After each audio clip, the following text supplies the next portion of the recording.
Good afternoon, and welcome to the Wednesday afternoon conference call with Trusts Unlimited. This is Jim George speaking. I'm the non-attorney spokesman and facilitator for Trusts Unlimited, and I'd like to thank all of you for taking the time to listen to this call, particularly those of you calling in for the first time and those that will be listening to the replay over the next 24 to 48 hours.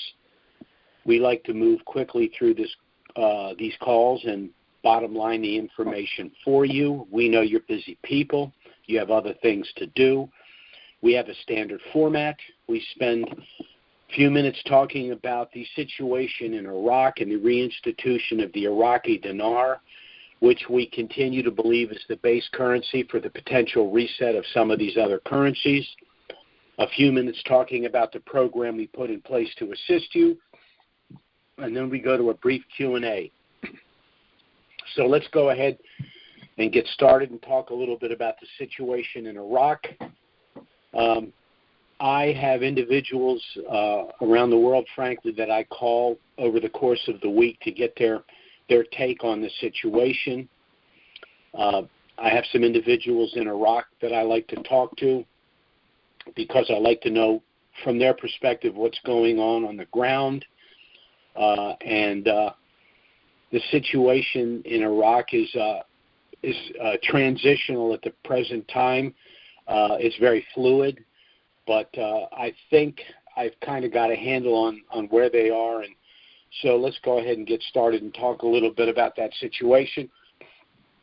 First, by way of disclaimer, Trusts Unlimited is not the purveyor of the dinar and these other currencies.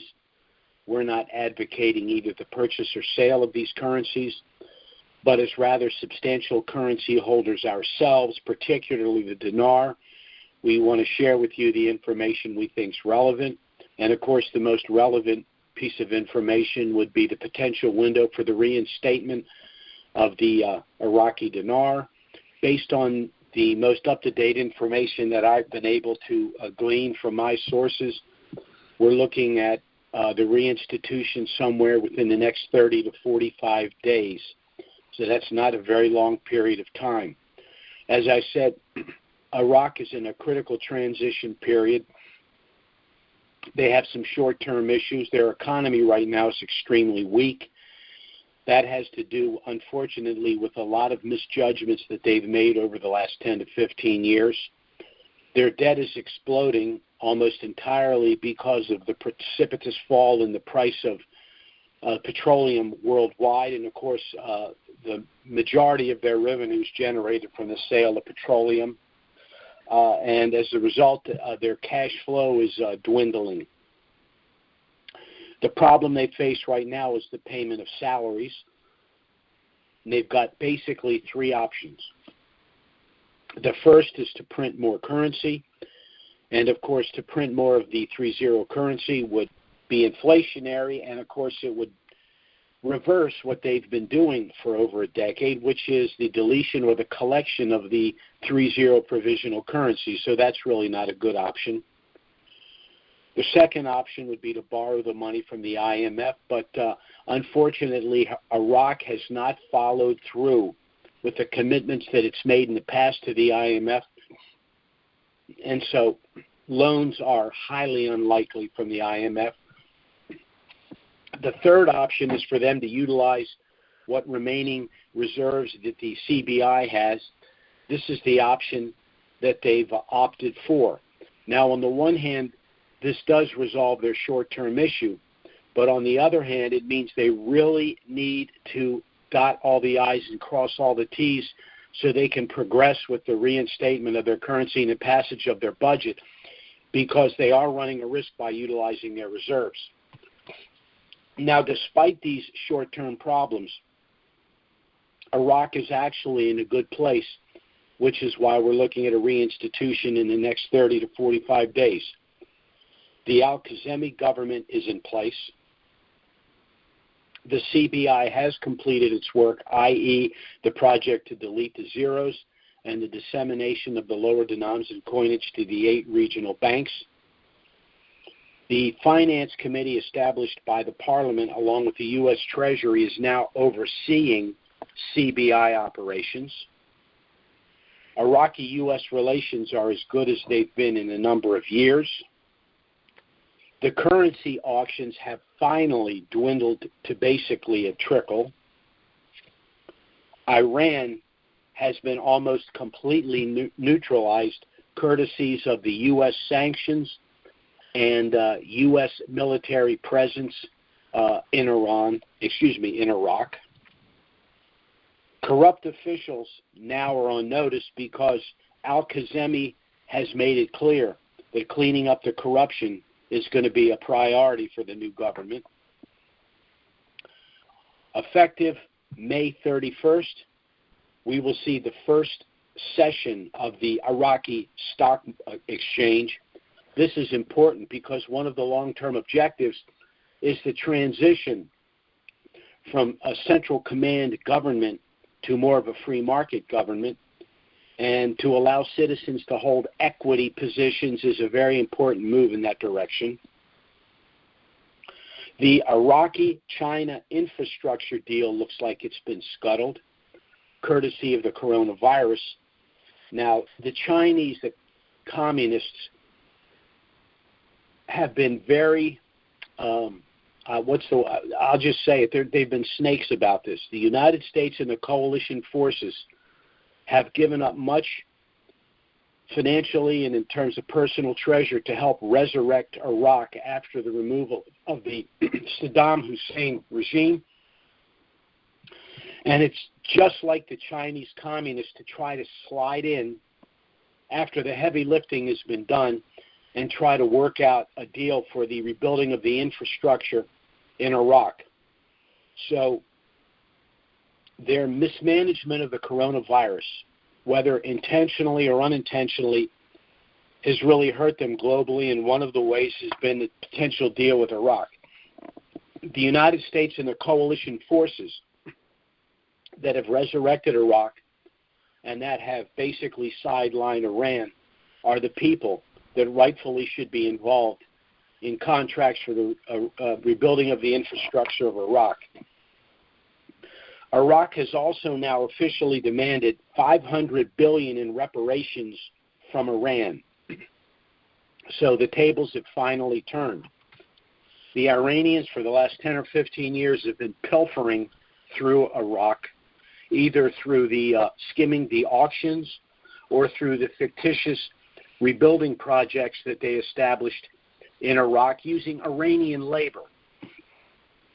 So for 10 or 15 years, Iran has been treating Iraq as though it's a redheaded stepchild, and Trump has flipped the switch on them. Now Iran is the redheaded stepchild in the Middle East. So that's very important, the removal of the Iranian influence in Iraq. So all of these issues combined tell us that Iraq is really moving in the right direction and doing so quickly. The only remaining issue is how are they going to facilitate the reinstitution of their currency? There are a number of possibilities. However, the most likely possibility is that the Iraqi dinar will be floated on the Forex. And the float, in my opinion, means that it will float at or near, perhaps even slight premium over the U.S. dollar, primarily to ensure that the Iraqi nationals utilize their own currency because it would have slightly more purchasing power than the U.S. dollar, the reserve currency that they're currently using. In addition, by putting it on the Forex, the currency would then be digitized globally. Why is that important? Because it means that countries like Iran, once again, cannot take advantage by skimming the hard currency. It will be digitized. So if we step back and look at the entire situation in Iraq, and in my opinion, everything is in place for the reinstitution of the dinar in the next 30 to 45 days. Now, because we're dealing with Iraq, and because Iraq's in the Middle East, and because their next-door neighbor is Iran, we always have to consider the possibility of some X factor. But we've gotten to the point where the Iranians simply have no more options to interfere. We now know that China's intention of interjecting itself in the Middle East, at least short term, have been thwarted because of the coronavirus. We also know that Russia simply does not have the financial capability to compete with the United States and Western Europe in terms of the rebuilding of Iraq. So, once again, 30 to 45 days seems like the most plausible explanation or timetable for the reinstitution of the dinar, and it looks as though a float on the Forex and digitizing it globally is also the most likely scenario for how this could be accomplished. Now, that being the case, there's precious little time left for individuals to get their affairs in order prior to this reinstitution and then revaluation of the dinar and hopefully these other currencies. Most dinarians are hard-working middle-class folks who, for the first time in their life, will have a very substantial amount of money that needs to be managed. To that end, Trust Unlimited has put a turnkey program in place to assist you. It's a two-phased program. Phase 1 is pre-RV. Phase 2 is post-RV.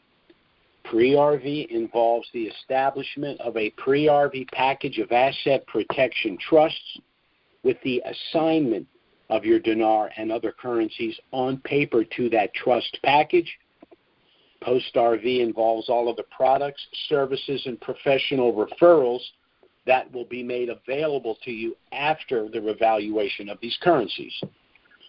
So let's start with Phase 1, which is the establishment of a pre-RV asset protection package of trusts, again with the assignment of your dinar and other currencies to that trust package. Now, why did we establish a package of irrevocable trusts to provide this needed protection? Very simply, because this is the best bulletproof asset protection available in the United States. And I'm going to walk through some of your other options. Some individuals have opted to establish LLCs and sub-S corporations, and they do provide some level of asset protection, primarily by dividing business assets from personal assets. But the problem here is that these currencies are a personal asset. They are not a business asset per se. In addition, courts have ruled that LLCs and sub-S corporations owned in the majority by one person or a closely held group can be pierced for civil litigation. So the LLC and the sub-S corporation is not going to be appropriate in order to provide the protection you're going to need and want.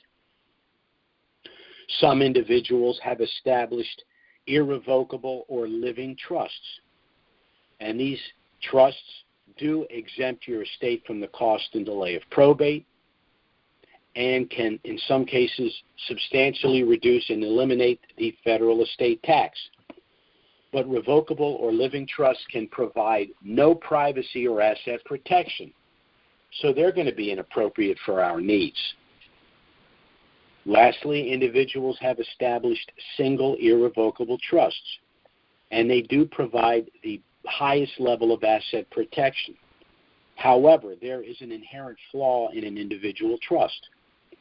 With a single trust, all of your assets and net worth are housed within that one trust or entity.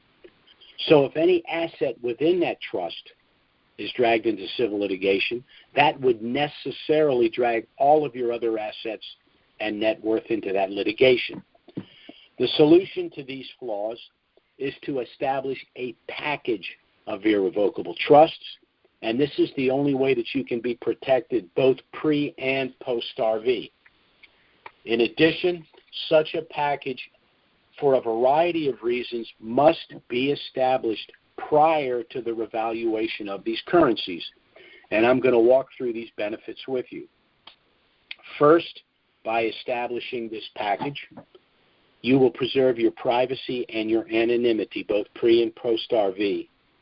because assets held within our trust package are sealed, meaning that the general public will have no knowledge of your net worth and your actual holdings. Second, by establishing this trust package, you will be able to avoid personal IRS scrutiny once this revaluation occurs. If you are holding these currencies in direct title when they revalue, the IRS computers will most likely spit out an audit. And with the potential magnitude of this revaluation relative to your prior year's earnings, that's going to throw up a flag with the IRS, and you're probably looking at a full-blown 6-year audit. Such an audit would be extremely time-consuming. It would certainly be frustrating because it's come along at the point of the revaluation of these currencies, and this is the last thing in the world that you need at that particular time.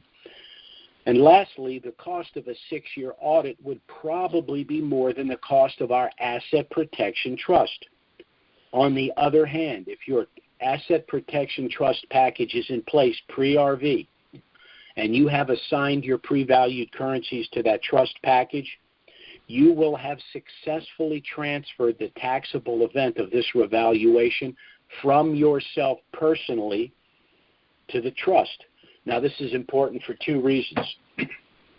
First, there's only about a 10% chance of an IRS audit if this revaluation, the taxable event of the revaluation, were to occur within a rather sophisticated trust package such as ours. But second, and most importantly, even if the IRS determines to audit your trust, they can't do a 6-year audit. Why?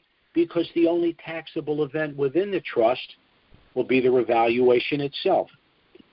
The third reason you'd want to establish this trust package is if you plan on gifting currencies to family and friends in certain situations. Philanthropic gifting can always be done on a tax-preferred basis, either pre- or post-RV. But in order to avoid a substantial 40% federal gift tax, you're going to need to gift currencies prior to the revaluation. Now, if you're gifting to individuals that you have no problem giving them the currency to exchange for themselves, or giving them the U.S. dollar lump sum after you have negotiated the exchange, that can be accomplished outside of the trust with a standard gift letter. But if you are hesitant for any reason to give these individuals the post-RV lump sum, you can gift to them through the special gift subtrust that we have created as part of our package. And because you're gifting to them through this subtrust, their U.S. dollars will be protected along with yours. The language of this subtrust allows you to gift up to a certain amount of a currency or currencies, meaning you can gift to these individuals the exact U.S. dollar amount that you had in mind, irrespective of the exchange rate. But because you are gifting to them through this gift subtrust, you will have complete control of those funds, meaning you can manage, invest, and distribute the money to these individuals as you deem appropriate. The fourth reason you'd want to establish this trust package is because it's been structured in such a way as to allow your estate to bypass the cost and delay of probate and the federal estate tax. I'll give you 2 quick scenarios. Scenario number 1, you purchase 5 million dinar for $5,000. The day after that, those currencies revalue for $25 million. The day after that, you pass away, leaving your heirs that estate of $25 million. Now that estate must go through probate, a process that ordinarily can take anywhere from 6 to 18 months. But probate is a public disclosure process, meaning that the general public will be aware of the size of your estate, who your heirs are, and how much they each stand to inherit. So if anyone feels they have a legitimate claim against you, your estate, or your heirs, they can simply file that claim with a probate court. And that could tie the estate up for years, and in some cases even decades. And your heirs will have either limited access or no access at all to their respective inheritance until the probate process is completed. Then there's something called the federal estate tax. This is the tax that the federal government would assess in order for that estate to be transferred to heirs. Under current law, approximately $10 million of that $25 million estate would bypass any federal estate tax, but the balance could be taxed as much as 55%.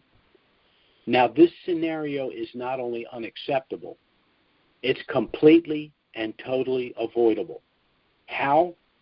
Scenario number 2. You purchase 5 million dinar for $5,000. The day after that, you assign those currencies on paper to our asset protection trust package. The day after that, those currencies revalue for $25 million.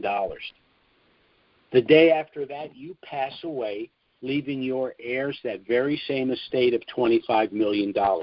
But this time, it's protected in our asset protection trust package. As a result, there will be no probate. There will be no public disclosure of your estate. Your heirs will have immediate access to their respective inheritance, and the federal estate tax will be zero, saving your heirs as much as 55% of their inheritance. The fifth reason you'd want to establish this trust package is for some very specific asset protection benefits, one pre-RV, one post-RV. Pre-RV, this trust package will allow you to circumvent something called the Uniform Fraudulent Transfer Act. What does that mean? Under our system of civil procedure, you can only be sued for what you actually own in direct title or the value of property at the time you transfer it out of title to an entity like our trust package. So let's take the previous example from before. You purchase 5 million dinar for $5,000. You transfer the currencies to the trust. They subsequently revalue for $25 million. You begin to live a lifestyle more reflective of your newfound wealth, and a couple of years down the road, someone sees that you're living rather comfortably and decides for whatever reason that they're going to sue you. Well, this prospective plaintiff has a couple of problems. First, he or she better have a very strong case and very deep pockets, because this trust package is structured in such a way as to make it extremely expensive and extremely time-consuming to pursue civil litigation. But second, and most importantly, once any prospective plaintiff learns that pursuant to the Uniform Fraudulent Transfer Act, the only thing they could ever win by way of a civil award would be $5,000, the value of the currencies at the time you transferred them out of title and to our trust package, and none of the post-RV value of $25 million, there will be no lawsuit. Post-RV, there's a benefit I like to refer to as limited liability stop-loss. This protects you from future bad acts after you have acquired this wealth. This protection is accomplished through a legal strategy called segregation of assets, and this is how it would work. Again, we'll use the same example. You purchase 5 million dinar for $5,000, transfer the currencies to our trust. They subsequently revalue for $25 million. And now that you have $25 million in trust, you decide to make some purchases. So you purchase a larger primary residence, a vacation home, perhaps a half a dozen rental properties for tax write-off and additional cash flow, a couple of cars, a boat, and let's say an RV. But as you purchase these items, you place each of them in their own separate subtrust to be managed by your master trust. Now, this is why we've established a package, and this is the asset protection we're talking about. How does this protect you? Well, I'll give you an example. Let's say one day you're driving one of your new cars. You have an accident. The accident is clearly your fault, and tragically someone is seriously injured or even killed. Well, the family of the victim is going to want to sue you But remember, civil suits are about monetary awards, and you don't legally own anything. So the plaintiffs would be left to sue the owner of the car that you were driving. Well, who owns that car? One of your subtrusts, of which you are merely the beneficiary. And what's in that subtrust? Merely that one car and the car insurance policy. In that scenario, the car insurance carrier will negotiate an out-of-court settlement with the victim's family. You will not be involved in those rather unpleasant negotiations. The car insurance carrier will repair or replace your car, making you whole. And this is important. All of your other assets and net worth are safely protected in the other subtrusts. Why? Because under the law, those separate subtrusts are separate legal entities or separate legal persons having nothing to do with the accident in question. Therefore, the plaintiffs would have no standing to pursue those separate legal trusts or entities. So your package of trusts work very much the way a barge would work, a commercial barge, where all of the valuable cargo is stored in a series of small compartments. Why? In the event that any compartment is ever breached, the only potential loss would be the cargo in that one compartment. The cargo in the other compartments is safe and secure due to the firewalls, and the barge will never sink. Now, these benefits are lost to you if you do not establish your package of trusts prior to the revaluation of the dinar and these other currencies. Now, there is one other benefit, and it's this. If you are, in fact, the holder of one of our pre-RV asset protection trust packages, then you will be eligible to participate in all of the products, services, and professional referrals that will be made available to you after the revaluation of these currencies. I'll just make mention of one here today. Trusts Unlimited will be sponsoring a post-RV seminar to be held in Disney World, Florida, approximately 30 days after the revaluation of the Iraqi dinar. Present at that seminar will, of course, be the staff of Trusts Unlimited to assist you with the management and funding of your trust packages post-RV. Many of our clients have expressed a desire to establish scholarship funds, foundational trusts, special needs trusts, charitable remainder trusts, and even the more complicated 501c3 nonprofit and offshore trusts. And the proper way to fund those entities is with the direct transfer of funds from your asset protection trust to these newly formed entities. We'll also have our tax specialists there. Now that you've acquired this substantial amount of wealth, you're going to want to understand some of the more sophisticated tax strategies to legally reduce your tax exposure. We'll also have our independent fee-based wealth managers there as well. You're going to want to reposition assets after the revaluation for a number of reasons. First, we know statistically that 95% of all windfalls, however large and from whatever source, are lost entirely over 3 to 5 years due to inexperience, mismanagement, and fraud. We also know that under the new G20 bank bail-in provisions, the failure of banks in the future will no longer be made whole through the general taxing authority of the respective governments, but first and foremost by the confiscation of funds in the accounts at those banks. So you're going to want to get a substantial amount of your money out of the banks and at work in other markets.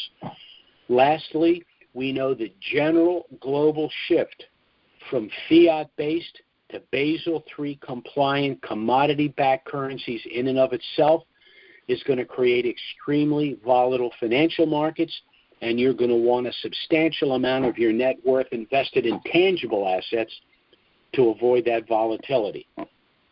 Now, our trust package is initially a package of 10 trusts consisting of one master trust that will hold your assigned currencies pre-RV, financial assets like bank accounts and investment accounts post-RV, and is empowered to manage these subtrusts. one optional gift subtrust, should you want to gift currencies through that subtrust to friends and family, which at any time can be converted to a standard subtrust, and then 8 additional standard subtrusts to hold financial assets like homes, cars, boats, etc. Now, this was the simplification of a rather sophisticated trust package that we've utilized in the past for our more affluent clients, a package that had an initial cost of anywhere from $6,000 to $10,000. But nearly a decade ago, when we decided to work with Dinarians, we knew that that price tag was going to be unaffordable for many. So by basically simplifying that trust package, we've been able to reduce the cost to $3,000. Now, there are several ways you can pay for that. If you pay us up front, we'll discount the price further to $2,500, saving you an additional $500. If that's not possible, we do have a deferred payment arrangement. You'd make an initial payment of $525, which sum would basically offset our out-of-pocket costs just to produce and deliver your trust package to you. The balance of the $3,000 would then be paid in $100 monthly installments. We will charge no interest. The one proviso is once the revaluation of the Iraqi dinar occurs, any unpaid balance would need to be paid within 30 days. So with this approach, anyone that has currencies and understands the need for getting their affairs in order and their trust in place pre-RV should be in a position to afford to do so. One other suggestion, we do accept credit cards. Pay us up front with a credit card. Not only will you get the $500 discount, but the minimum payment on your card would be substantially less than the $100 a month you'd pay under our deferred payment arrangement. But we will work with you in whatever method works best for you. Our objective is to help you get your affairs in order and your trust in place prior to the revaluation for all of the reasons that we've discussed here. Now, I will be going to a Q&A in just a moment. Again, I'd like to thank all of you for taking the time to listen to this call. But before we do, I'd like to tell you a little bit about Trusts Unlimited and why you may want to seriously consider contacting us to get our initial no-obligation package. Our trust package was authored by our attorney, Robert Bly. He's been a practicing attorney for over 40 years, specializing in the areas of estate planning, asset protection, and offshore planning. I myself hold degrees in political science, macroeconomics, and finance. I've worked in these areas for over 38 years, and I, along with my clients, were personally involved in the reinstatement of the Kuwaiti dinar in the early 90s. So between the two of us, Robert Bly and I have over 78 years' experience working precisely in this area, and I frankly know of no firm that can make that claim.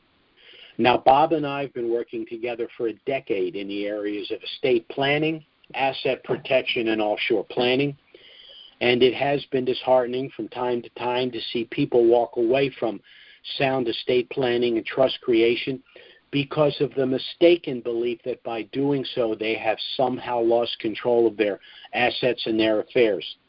In point of fact, it's just the reverse. Under our system of civil litigation, it's when you hold assets in direct title that you can lose control of them or lose them outright. And it's at precisely those times in life that you need and want control. If you've lived for any length of time, you've either experienced in your own life or through friends and family things like unexpected divorce, permanent incapacitation, the onset of dementia, premature death and prolonged and complicated probate processes. Then there are investment losses, business losses, and even bankruptcies. The number 2 loss of wealth in the aggregate, courtesy of the information age, is now identity theft. But the number 1 loss of personal wealth remains confiscation through civil litigation. Anything you own in direct title can be taken from you. So the only way that you can manage, protect, and control everything is through the establishment of a package of irrevocable trusts, and particularly if you have an asset like these currencies, that you're anticipating a substantial increase in value. And we at Trusts Unlimited will do everything we can to help you accomplish your personal and financial objectives both pre- and post-RV as we understand them. Again, thanks for listening to the call. We're going to the Q&A in just a moment. I will be giving you our contact information. If the things we've discussed here are of interest, I strongly suggest you contact us to get that no-obligation package. It has a lot of information about us, about trusts, about the revaluation. It includes everything you need if you make the decision to proceed with establishing your trust. So I'm going to open the Q&A. 2 quick rules on the Q&A. First, we take no service calls on the Q&A. This time is for individuals that have questions about our services. Our existing clients can contact us by phone or email if they have questions. And second, for obvious reasons, in order to participate in the Q&A, your name and number must be on the screen. So I'm going to go ahead and open the Q&A now. And while I'm waiting for any potential questions, I'd like to give you our contact information. You can go to our website, which is trusts with an S, unlimitedllc.com. Our email address is trusts with an S, unlimitedllc@gmail.com. Our phone service is 307-274-4122. If you'd like to listen to a recent conference call playback, or if you'd be kind enough to refer us to someone that might be interested in our services, you can either go to YouTube and then go to Trusts Unlimited, or you can go to IQD calls and go to Trusts Unlimited, or you can simply dial the same number that you dialed for this live call this afternoon, with the exception of the last digit or number. Rather than dialing a 4, you'll dial a 3 and then use the same access code, which is 739-394-pound. If you'd like to be included on our email list, you can go to our website, go to the bottom, enter your name and email address where indicated. You should be on our email list within 24 hours. Bear in mind that we only send emails out periodically pre-RV, but after the reinstitution of the Iraqi dinar, emails will probably be going out on a weekly basis. Well, we do have some callers in the queue here. Our first caller is area code 805. That's 805. Go ahead. Good morning. Good morning. Glad to hear your call again. Yes, sir. I have a question on the domicile. I want to understand domicile and purpose of it versus my address or the trust's address. Okay. Under our system of civil litigation, we operate on something called choice of law. That means you can utilize the provisions of a given jurisdiction or state irrespective of where you live. So, for example, if you called us and said, I'd like to set up a corporation, we might set it up under the statutes of Delaware. You may live in a different state, but the corporation can operate under the statutes of Delaware. Or, for example, if you wanted to set up an LLC or a sub-S corporation, we might use Nevada. And you hear it frequently, I have a Nevada LLC. Well, we have determined that the best asset protection available to you would be through the state of Wyoming. Now, it doesn't matter where you live. This is a common law trust, good in all 50 states. The issue of the domicile in Wyoming only resurrects itself if you're actually involved in litigation. But beyond that, the trust would operate as though it were a statutory trust in your own state. Okay. Now, as far as taxations, does that get determined by where I live or my trustees? There are 8 states in the United States that say wherever your trust or your business entity is, if you're a resident of our state, state taxes are due. And, of course, predictably, it's the states with the highest taxes: California, Illinois, Massachusetts, New York, Maryland, etc. So there are, unfortunately, and we had to tangle with some of these folks. They were setting up Wyoming trusts and saying, if you domicile your trust in Wyoming, you're exempt from state taxes. No, you're not. It depends on your state. So, again, if you, for example, live in, let's say, let's say he's living in North Dakota, and you set up a trust in Wyoming. Well, you are exempt from state taxes in that arrangement. But if you're a citizen of California, the state taxes are due if you're deriving income irrespective of the jurisdiction of where that income's coming from. Okay. Now, that's the state tax. The federal tax, unfortunately, is a little bit in the air. We, unfortunately, are going to have to wait for the reinstitution to compel the IRS to respond to our private letter ruling. Section 980.82 of the Internal Revenue Code refers to the profit from the exchange as cap gain. Section 643B says the capital gain profit, if it occurs within an irrevocable trust, is tax deferred. We've requested a private letter ruling to confirm that. The IRS has kicked it to the Treasury, and the Treasury said that we are going to wait for the event. So, and I've said this before. I know people listening to the call have heard this several times from me, but we feel strongly that once the reinstitution happens, we can compel the Treasury Department to answer on threat of a civil suit if they don't tell us what the tax status is, because the reevaluation is an imminent event once it reinstitutes, and we need to know whether there's a tax due or not. Okay. I have another question, and that's about your sub-trusts that you were talking about for your charitable giving. Yes. I purchased my trust from Trust Unlimited 9 years ago, and it doesn't have that part in it. Here's what you need to do. We have upgraded the trust since then, and we have a special arrangement for our existing clients to upgrade their trust. What you need to do is send us an email, give us your name, full name, the name of your master trust, the date the trust was established, and say that you want a review of that trust and an upgrade, and then we'll take it from there. Okay. Now, I want to understand it a little bit first.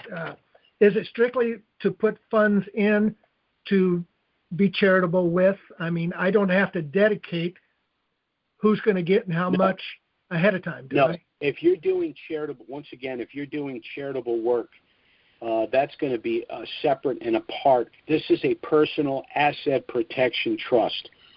So if you're going to do charitable work, that's something that would need to be formally arranged. I'll just give you one example. Let's say that you wanted to leave, and I'm just going to, make up a scenario here. Let's say you contacted us and said, you know what, I want to leave my church $250,000, when I pass away. We would probably suggest you establish something called a charitable remainder trust. You would divert that $250,000 to that trust. The income generated from that trust could accumulate in that trust, meaning you could take a personal deduction for that gift, or you could take the income from that trust to yourself personally to utilize, and it would be tax-free, leaving the principal, the $250,000, for the church when you passed away. I'm not saying you would do that. I'm just giving you an example. Once you've acquired this wealth, and then you tell us specifically what you're trying to do, then we can provide for you the different options available. Okay. I think that answers my questions for the moment. Thank you very much. Yes, appreciate it. Thanks so much for the questions. And like I said, if you have any further work you want done or more questions, just send us a quick email and we'll get right on it. All right, real good. Thank you. Yes, sir. Bye-bye. Our next caller is area code 973. That's 973. Go ahead. Hello there. Jim George, can you hear me? Yes, sir. Oh, good deal. Hey, you're doing a great job. I listen to you every week. I catch you usually after I get off work. And keep up the good work. And my question is, and stating it, I guess dealing with, I missed earlier what you talked about in that first hour or first 5 minutes, but I want to know, again, if you already mentioned your stage of where we are considering they just have to vote for the remaining 7 guys, and then take a vote on the budget, if I'm not mistaken, and then we basically should be home free, other than the ugly intangibles that only Iraq can do? Well, that's right. Last part, there's always an X factor with Iraq, but what I said at the beginning was I'm looking at a window of 30 to 45 days. The issues that you raised can be resolved easily within that time. Obviously, if there are troublemakers there, we're going to have a problem. But for the first time in a long time, it looks as though the troublemakers are in the distinct minority. And so I'm optimistic that we're going to get this done, and we're going to see a reinstitution in the next 30 to 45 days. Mm-hmm.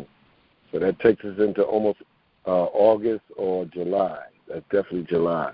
Well, yeah. Mm-hmm. Well, June, July, and of course the ultimate would be early, anytime in July, because we want to revow early in a quarter, because that defers any potential tax to the 15th of the first month of the next quarter, which means if the currency comes out of the float, we can let it ride and exchange it when we think the rates are more attractive, and we don't have to worry about whatever the tax issues are. We'll have enough time to compel the IRS to give us a written explanation of what the tax implications are. So, we're looking good right now. Okay. And so a float is different from a lop or a lop? Yeah, a lop. They're two different things? No. The lop's off the table. I don't even want to get into the lop. That's not going to happen. Good. I don't want to talk about it either. Good. Yeah, and all the float means is they determine, and to some extent it's arbitrary what the value would be initially, but it should move quickly, even though it'll be somewhat volatile. Now with the Kuwaiti dinar, it was all over the map. The Kuwaiti dinar, it was a little different situation. The Kuwaiti dinar came back at roughly where it was, when it went to the program rate.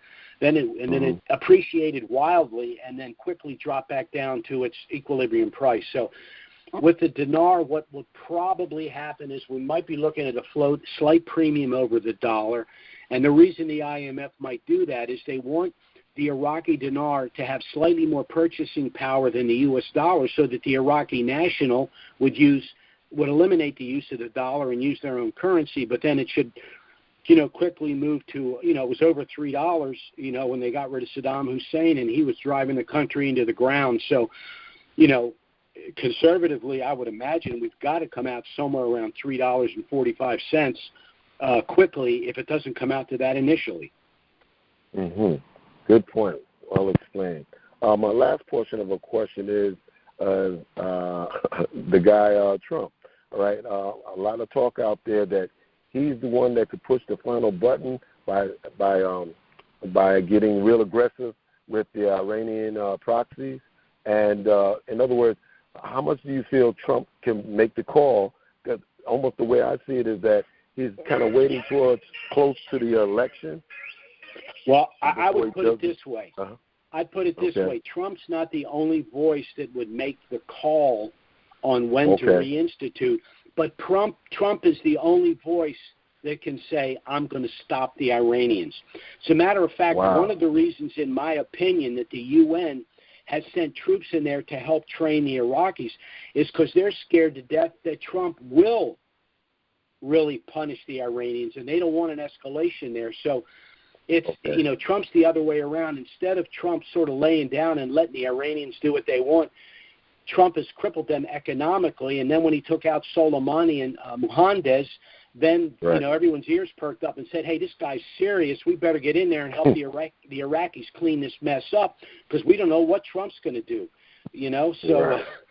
So that's where Trump's got leverage. He's the one that can push back on the Iranians. Okay, good deal. I love that explanation. Hey, thanks for the work. Keep up the good work, and I'll catch you next week, man. Yes, sir. Thanks for the call. Anytime. Right. Have a good one. Okay, our next call is area code 405. That's 405. Go ahead. Hello, Jim. This is Doug in Oklahoma City. Yes, sir. driving. I'm just going to pull off the road so I can concentrate on this. Hang on a second. All right. All right. Very good. Okay, a couple of questions. Number one is going to be about what you think the sequential set of events is going to be once somebody says, either the CBI or the Iraqi government or somebody says, all right, we're going to flip the switch. Secondly is, how do we ascertain the actual taxable liability date? So question number one, if they say, okay, we're going to do it, does it go back to the IMF, or does the IMF have to issue some kind of memorandum that says, okay, they're no longer in the program rate? And if that happens, are they then free to put the currency on the international market, i.e. the Forex? Okay. How does it work, do you think? All right. Now, I'm speculating here. This is what I think is going to happen. Because the CBI has completed its work, and because the government is in place, and because the Parliament placed a financial committee over the CBI and the U.S. Treasury is there as well, if the CBI moves ahead, it will be done with the understanding of the Parliamentary Finance Committee and the U.S. Treasury. So they're going to proceed. They'll go ahead and they'll decide to reinstitute the currency. At that point, I think the IMF, because they're aware of the fact that the Finance Committee and the U.S. Treasury are already overseeing the CBI, is going to go ahead and take them out of the program rate and establish a rate on the Forex. That's the way I think it's going to happen. And the number of days, you think that'll be like a 2-week event, a 1-month event? You mean to go from the reinstitution to the reval? Yes, sir. Yeah, anywhere from 10 to 30 days. Okay. I would lean closer to the 10-day number. Very good. In other words, the IMF could come back and say, we're prepared to move forward, but we want the following things done, and that may take a couple weeks. Okay. So we're kind of in new territory.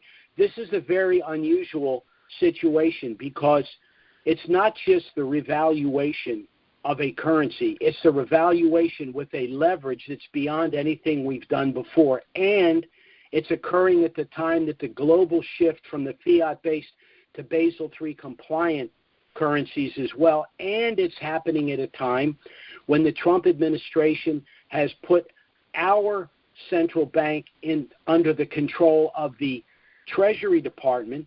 And since the U.S. dollar is also the major reserve currency for all the other central banks globally, there's like layers to this. There's tiers to it. So it's a little bit. There's a lot of switches that have to be switched for all this to happen now. But everything seems to be in place. Excellent. So with that, since we have our dinars basically in the irrevocable trust, is it somewhat irrelevant when and to how much the dinar revalues to, as long as we don't pull it out of the trust? Or what is the sequence there as far as when does the IRS deem that the increase in value has happened and is one of your taxable liability? Section 980.82 says that if the profit that you would ordinarily realize from the exchange exceeds $200, you must pay the tax. What they're saying is the taxable event is the revaluation itself, meaning that if your currencies are outside of an irrevocable trust, the tax is due, not when you do the exchange, but when the revaluation occurs. Now, how can this work for you? Well, let's say the reval happens 3 weeks before the end of a quarter, and the value of the currency is slightly less at the end of the quarter. Well, then theoretically that should be what the tax is, whatever the value is at the end of that quarter. But if the currency's in an irrevocable trust, it's supposed to be tax deferred. That's why we need the IRS to tell us in writing that they will honor Section 643B, because what we don't want to do is have them come along for whatever reason and say, oh, no, this is ordinary income, or there is no tax deferral if it's an irrevocable trust. How could they do that? It's United States versus Caterpillar, 1978, which says that they can unilaterally post facto reinterpret a statute. That's why we need a private letter ruling. Oh, very interesting. So the point is that we have it in the irrevocable trust, and it is protected if they uphold their own ruling. Correct, but we don't want to take a chance, right? Because the penalty's 100%. If you live in California, you're looking at, let's say it's ordinary income. What's that mean? It means it's 44.6%. Add 5% millionaire surtax. Excuse me, it's 39.6. With the millionaire surtax, it's 44.6. The state tax is 13.5. That puts you at 58%. If you don't pay the tax, and 100% penalty puts you at 116% penalty, meaning that if you made $10 million on the deal and you didn't pay the tax, you now owe the government, you lose all of that, and you owe them $1.6 million. Dang. Only in California could such a profanity exist. So we have to have the ruling, or we're literally going to have to pay the ordinary income. Now, what we've done is, in the event the Treasury Department stiffs us, we have a letter. When you go to pay your taxes, you'll have to pay the ordinary income, but you will file simultaneously a formal request for a refund citing 98082 and 643B. But that'll only happen if they have the reval late in the quarter. If we have a reval in the first 4 to 6 weeks of the quarter, that's enough time for us to compel the IRS to tell us what the hell's going on. So our best scenario is for this to happen sometime in early July. Bingo. Okay. And with that, if we do not get a favorable ruling, then the issue is monitor the float, see which way the trend is going. If by sometime in August the Forex is moving ahead and the value has gone from $1.10 up to close to $3, that's when you exchange some money in order to pay the tax.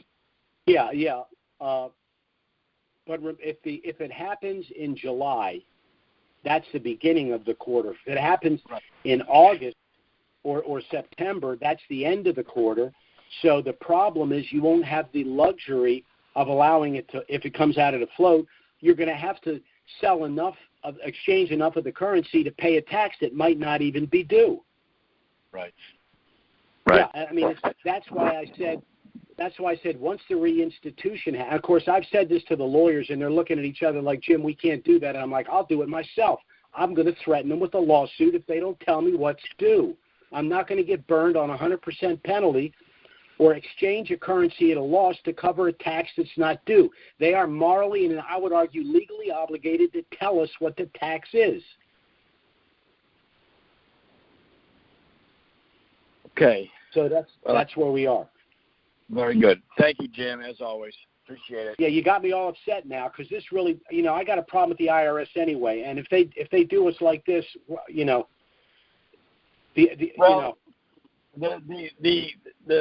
I guess the finite point I'd like to determine is the taxable event when it goes live on the Forex. Is that when the IRS says that's when we know that your money is worth X, your dinars are worth X?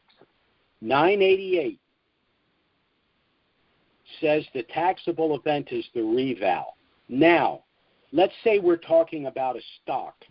Let's say the stock goes up from $1 to $100 in the middle of a quarter, all right? Okay. But by the end of the quarter, the stock's worth $50. So the tax due would be on the difference between $1 and $50, not the high of $1 and $100. Got it. Okay. Okay? Okay. That's if you didn't sell the stocks at $100. That's if you didn't sell it and you held correctly. Same with the currency if you didn't exchange it. If you exchange it, that's the profit there. If you did not exchange it, then what it's worth at the end of the quarter is the taxable exposure. And as with the Kuwaiti dinar, the issue is that it started to appreciate significantly once it went back on the international money market, i.e. the Forex. And you just have to monitor that to determine that they, Yeah. that if it's wildly going up, you take the good money and go. Don't look back. Right. Now, in my case, I had to pay ordinary. It was short-term cap gain because I didn't have it for over a year. I'd only held the currency for 4 or 5 months, and I exchanged it in that amount of time, so it was ordinary income. Unfortunately, we've all held ours for many, many years. So fortunately, I guess, fortunately, but in that context, it's been a long time. Yeah. Thank all right, you, my Tim. friend. Take care. Bye-bye. Okay, our next caller is area code 312. That's got to be my guy, Les. Yes. Hey, Jim. How are you, buddy? Yes, sir. All right. What's going on? Nothing much. I hope Don's doing well. Have you heard from him lately? No, he's probably having a good time. I hope he's paying attention because, he may be, in the middle of nowhere when it's time to go to the bank, I believe he'll find somewhere to go if that's the case. Yeah. Yeah. So, but to be honest with you, I wouldn't want to be traveling. We probably shouldn't be talking about this, but I personally wouldn't want to be traveling around with all that currency. Oh, wow. Yeah. Well, if no one knows what you got, only you. So you don't tell anybody, they won't know. Yep. So my only question is, if you were sitting on the other side and you wanted to ask yourself a question, what would you ask yourself concerning a rock that you would want us to know? That you would want to know. Ask yourself a question and give us the answer. Well, I mean, the only question I have is the question everyone has is, when is the currency going to reinstitute? And I just hope it's early in the quarter. Just give me the first 6 weeks. If I just have 6 weeks to work with before the end of a quarter, we can hammer the IRS and really let them know we need an answer before the end of the quarter. That's the only question I guess I could ask. When's it going to happen? I haven't been in this as long as other people, but I've been in it for, a decade. So I'm really ready to move on. I guess that's the only question I would ask. All right. Well, I don't have anything else myself. There's a famous story about when Michelangelo was painting the Sistine Chapel, and the Pope was getting very, very impatient. And every day the Pope would come in and look up at Michelangelo. He's laying, on his back on a, way up, painting on the roof. And the Pope would say, "When will you be finished?" And he would say, "When I'm finished." And so that's my question. When will you RI? And they're going to say, "When we RI." All righty. Well, I yield. Thanks for everything. I appreciate the call. Sure. And say hi to the professor, man. All right. Sir. Take care, my friend. Bye-bye. Likewise. Okay, we have one more caller here. This is area code 405. I think Doug's come back in. Oh, maybe not. 405, go ahead.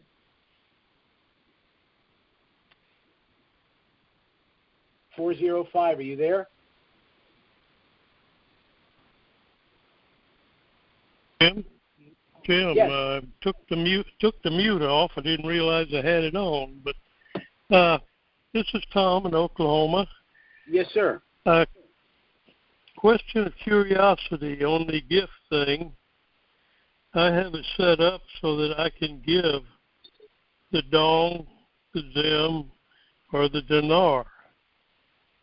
Now, my question is this, whatever it's going to revalue at, we don't know precisely, but if I store this money with or I should say currency, with the people I plan to give it to, whether it is going to be in one of those three currencies, is there a problem with that? Will I pay the tax? Will they pay the tax? What? Okay. That's why you gift the currencies pre-RV. Then the profit is taxable to them. Okay? If you try to give people You're limited. You, as an individual, you can give people up to $15,000 a year, gift tax-free. If you're a married couple, can give up to $30,000 per person per year, gift tax-free. So you want to gift the currency pre-RV, and then the tax, whatever the tax is, they would pay. Okay, so if I give them, say, 1,000 dinar, that's their problem. What do you mean? You mean you give them $1 million dinar that you paid 1,000 for? No, I'm saying that I have the gifts thing set up so that I can give them, instead of U.S. dollars or U.S. dollars, I can give them either the dong, the dinar, or the Oh, yeah, you can give them whatever currency they want, and they can exchange it for themselves. Right, that's what I'm asking. Right now, I've had all this put in. I have it all put into the Irrevocable Trust, and did you set up the gift sub trust? Yes, sir. Okay, then you are going to give the currencies to the trust. All right, and then the accounts will be established in their name in that gift sub trust. At that point, if you want to give them the lump sum, you can. If you want to give them quarterly distributions, you can. You can do whatever you want. So I can give them from the trust. Say I give them a dinar. You can give them whatever currency. You can give whatever currencies you want through the gift sub-trust, just the way you can gift outside of the trust. But you will establish accounts for them post-RV and then place their U.S. dollars in those accounts. At that point, you can give them lump sum distributions. You can give them quarterly distributions. You can give them the dividends and interest. You can do whatever you want.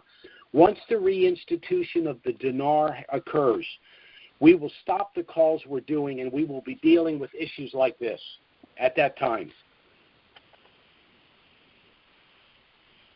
Well, I'm still a little bit confused, you know. Mm-hmm. If I give my brother, you know, the dinar instead of U.S. dollars from the subtrust. You're not giving, if you're using the subtrust, you're not giving them any of those currencies. You're merely putting the U.S. dollars in accounts in their name after you have negotiated the exchange. If you're giving them the currency, it's not going to be through the subtrust. You're going to give it to them outright outside of the trust. Okay, so it's basically down to that. So once it RVs or whatever, that at that point in time, I have to give them U.S. dollars instead of the... If you're giving it to them through the gift sub-trust, you will negotiate the exchange for all of the currencies, including what you're gifting them, and then you will transfer their proportionate share of the USD to accounts you will establish in their name in the gift sub-trust. Okay, I understand that. Because I've already assigned everything to the trust, I cannot take it out of the trust and then give it to them. Yes, you can. The only reason you would gift through the gift sub-trust is if you want to control the U.S. dollars for their benefit post-RV. If you don't need or want to do that, then gift them the currency outright with a standard gift letter, and don't involve the trust at all. So I couldn't have the trustee hand them dinars or that. It would have to be U.S. dollars. No. The only thing they will see if you use the gift sub-trust is U.S. dollars in an account in the sub-trust. There's no exchange of the currencies if you use the sub-trust. That's only if you gift them currency outside of the trust and you give them the currency to exchange for themselves. Okay. I think I understand. Okay. Anything else? Well, just speed them 30 to 45 days up, and I'll be happy. Won't we all? All right. You have a good day, sir. You too. Bye-bye. Bye. It gets a little bit complicated. Again, I'll just stress this point. You can either gift currencies outside of the trust with a standard gift letter. You can give them the currency to exchange for themselves, or you can negotiate the exchange and then give them the USD. You would only utilize the gift subtrust if you wish to control the post-RV US dollars. That's the difference. So anyway, again, I'd like to thank all of you for taking the time to listen to our call. I hope you found it informative. I certainly hope that those of you calling in for the first time will contact us to get our initial no-obligation package. It has a lot of information about us, about the trust, about the revaluation. You can review the package. Contact us if you have any questions. We'll be happy to assist you. There will be no consultation fee. But should you decide to proceed, everything you need is included within that trust package. But again, that's your decision. Our next call, of course, is scheduled for next Wednesday. Certainly, if something of a dramatic nature were to happen between now and then, we'll try to get out an emergency email and schedule an emergency conference call. Failing that, we will be back next Wednesday, noon Eastern, 9 a.m. Pacific. Thanks again for listening, everyone, and have a great week. Bye-bye.